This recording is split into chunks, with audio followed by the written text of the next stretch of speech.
25 News Now presents Storm Prep 2023 with your first warned storm team. Chief Meteorologist Mac Perez, Meteorologist Trey Mining, and Meteorologist Howie Gordon.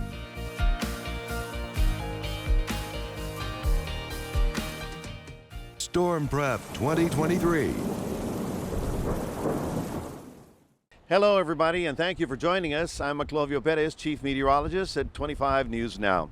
I'm here on Matagorda Bay, one of the chief bodies of water in our region, and over the course of millennia, it has seen many, many hurricanes.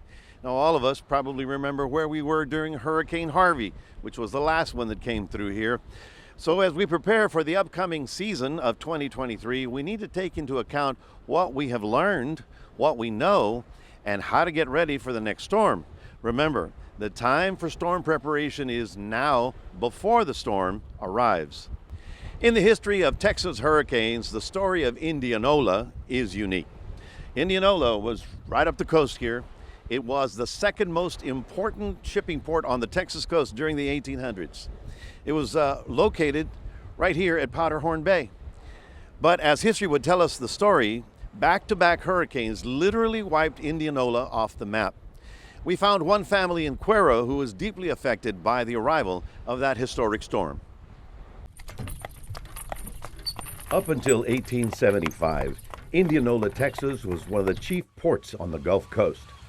So important to the development of early Texas, Indionola was a port of call for major steamship lines. But a hurricane in 1875 dealt Indionola a severe blow. Many of the wooden homes, the wooden piers, all were blown to bits. The townfolk began to rebuild, but only 10 years later, in 1886, another hurricane came, and this time it was fatal to Indionola. One of the families of early Texas who lived in Indionola was the family of Captain Henry Shepard, captain of the Morgan steamship line.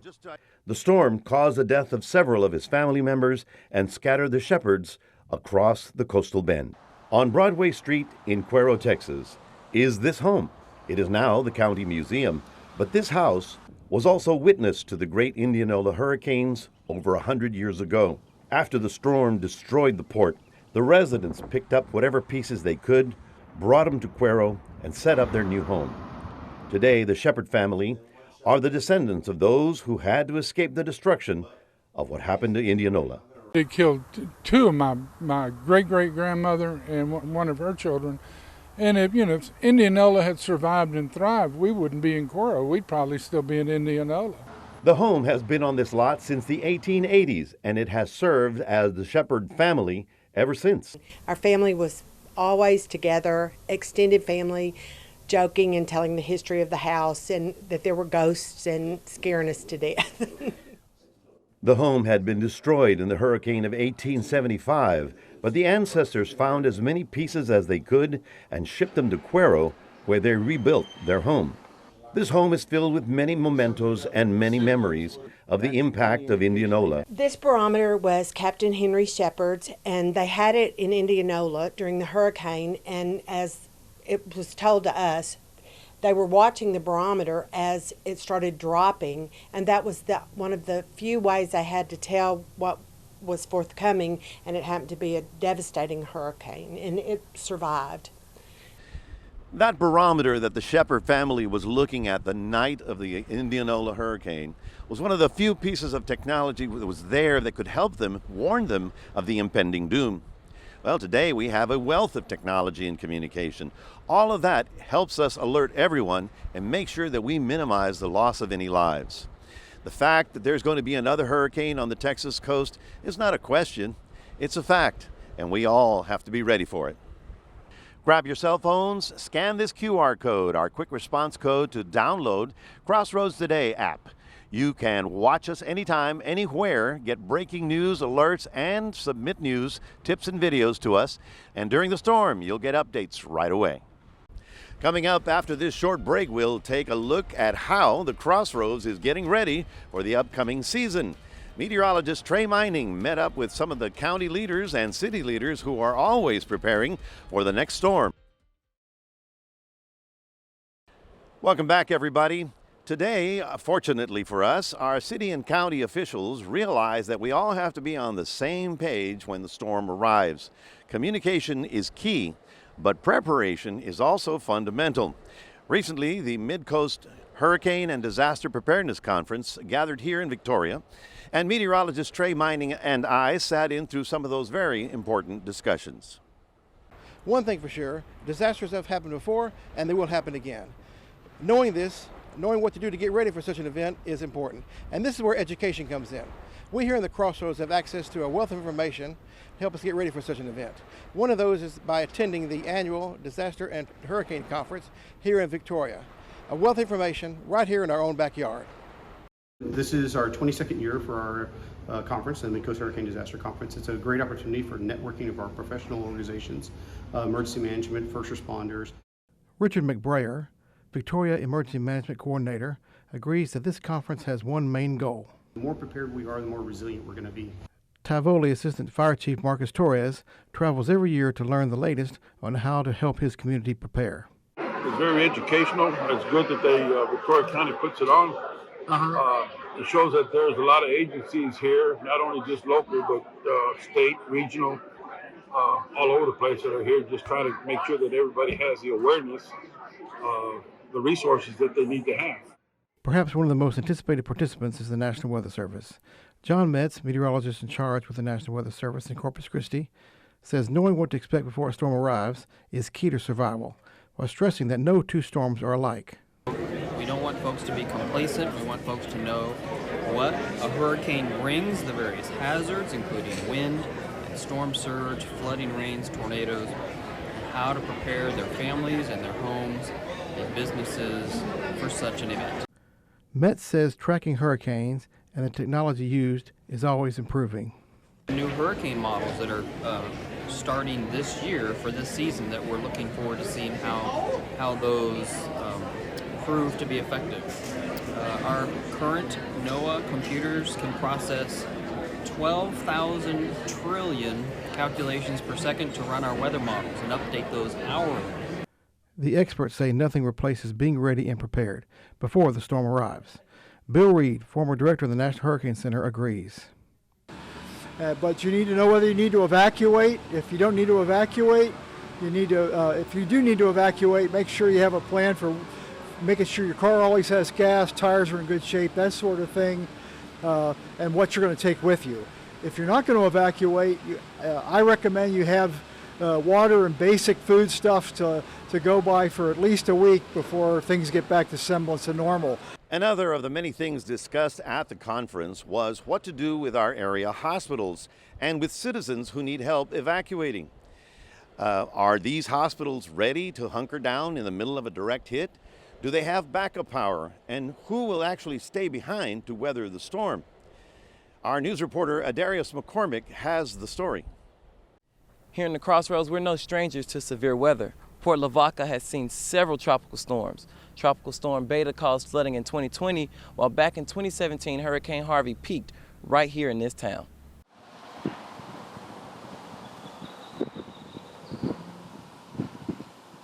The town's hospital Memorial Medical Center stayed open through the most recent storms.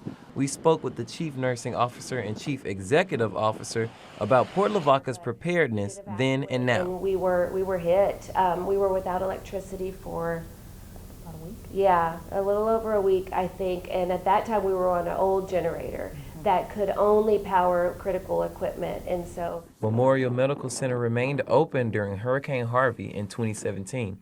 Port Lavaca dealt with heavy winds, flooding, and power outages for almost a week. There's a possibility this could happen again. CEO Rashonda Thomas says their team was and is ready for anything. And the staff is trained mentally and physically prepared to handle the surge and making sure that the patients are not overlooked or neglected, that you're always limited sometimes when disasters take place. And so having a lot of that backup equipment, such as the generator that Aaron mentioned, is crucial for us. An incident commander steps in to lead MMC's team during these instances. According to FEMA, the IC is responsible for the overall management of the incident. Everyone falls in line and allows the IC to lead because this person knows what's best in stormy situations. Me being the CEO, if I'm not the incident commander, then I follow the incident commander. So my title, even though it is important, it's not important when we're dealing and we're calling an incident drill or we're actually in the full mode, and my incident commander is in charge at that point. Anything could still happen. However, they are not afraid at all. The Crossroads has seen heavy rain, flooding, hail, and more. They know everyone is not capable to evacuate, so they are confident that they can keep their patients and staff safe. Because we've done it. We've done it several times. I've been here through several hurricanes, and it's just been safe. Anything can happen, right? But what we've experienced and what our staff has experienced has been a solid building, the preparation work that goes into it to keep us even more secure and safe during those crises or times of disaster. Then we're ready for that. With all of their training, with all of their procedures, with all of their loyal staff, this hospital can stand the rain. Reporting in Port Lavaca, I'm Meteorologist McCormick, KAVU TV 25 News Now. Every year we produce this hurricane tracking guide. It is in English and Spanish, and you can pick it up all over town. Now, it has important phone numbers, definitions, and you can track the hurricane along with us. It also has the names of the 2023 tropical cyclone names. You can learn more about evacuation routes here in our area. Well, stay with us. Still ahead, 25 News Now Sunrise anchor Carolina Strain has more on how to prepare your home for the upcoming storm. Hurricane maps can be picked up at these locations. In Victoria, Clayton Homes, TISD, Palace Bingo, Victoria All Sports, Went Services Electrical, Wholesale Tire Company. Thank you for staying with us as we continue our Storm Prep 2023. The 25 News Now team understands that information is valuable, especially before the storm. There really is no excuse not to be ready for the arrival of the next storm. After all, if you move to Canada, wouldn't you take a winter coat? In many cases, people wonder, is their home really prepared to weather the storm? Especially if we're talking about mobile homes. We sent our 25 News Now team morning anchor, Carolina Strain, to talk to the experts to find out what is necessary to get mobile homes ready for the next storm. Living along the Gulf Coast, you want to make sure wherever you're seeking shelter is a sturdy structure. These manufactured homes at Clayton Homes here in Victoria are designed to be strong, even in hurricane conditions. David Medina is the manager of Clayton Homes. He says, while evacuating is always the best plan, you have a good chance of surviving a hurricane coming through in one of these manufactured homes. These homes that we sell at this store are wind zone 2 homes, meaning they can withstand winds of 100 miles per hour. And the houses are strapped all the way around and on the ground. Also, this particular home is outfitted with 2x6 walls, as opposed to most stick-built houses are on 2x4s. So this gives you extra strength, extra stability, and they're fully insulated. So it's a great home, and I would be myself comfortable to live in this near the coast. Dennis Partita, who also works at Clayton Homes, says a room without windows is best. I would definitely go with the most enclosed place. So more than likely like the restroom or maybe even a closet or something like that where you're enclosed and there's no windows near you. You never really want to stay close to windows or doors or anything like that, especially during a hurricane. A manufactured home also allows replacing any damaged pieces to be an easy process because they can order the parts needed, no problem. We are excited to help people in the Crossroads area. We are from here. We're here long term. This isn't just something we do for the next week. We're here to stay. If you were to come by our facility, you would get a first-class experience. We'll treat everybody with respect. Remember, if your local leaders call for a mandatory evacuation, it's best to leave. Carolina Astrain, KAVU TV 25 News Now. And now an urgent message to all of our viewers in the coastal region. Hurricane season is now, and many of you know that these storms can bring devastation and destruction. That's why it's critical to be prepared for an evacuation. In the event of a hurricane, Local authorities may issue mandatory evacuation orders to ensure the safety of our residents. But being ready to leave at a moment's notice takes a little bit of planning. You need to know what evacuation route you're going to take, what medications you need to take with you, where you're going to go, and what you need to do if we are forced into an evacuation. 25 News Now team reporter Darius McCormick has more on what the experts recommend. It's June, which means it's hurricane season. Hurricane season could force the community to leave. Let's take a look at how we should evacuate. We visited crossroadstoday.com. There we found a complete list of instructions for evacuation from the Texas Hurricane Center. Step 1, build a kit. Pack food, water, and essential supplies for your family. Include a first aid kit and copies of your important documents like a driver's license or social security card. Also, plan for any specific medical needs as well. Step 2, create a plan with your family. Communicate with your loved ones about many important issues. Hey, Darius. Hey, Karina, what would we do in case of a hurricane? Where should we go if we have to evacuate? Who would be our family emergency contacts? How would we communicate if phones aren't working? Step 3, review evacuation routes. We found the Crossroads map on the Texas Department of Transportation's website. You also want to always make sure the road conditions are safe before you hit the highway. Step 4, evacuate. When you're on your way out, there's several resources available for the community. Texas Health and Human Services offers shelter, food, and more. Relay Texas Services offers help to those who cannot use traditional phones due to hearing loss. TxDOT shares information about statewide road closures. Texas Department of Public Safety provides roadside assistance. If you cannot evacuate, be sure to reach out to local shelters in our area, such as the Red Cross. Darius McCormick, KAVU-TV, 25 News Now. Coming up next, we're going to have a weather viewer poll, so get your cell phones ready because we want you to vote.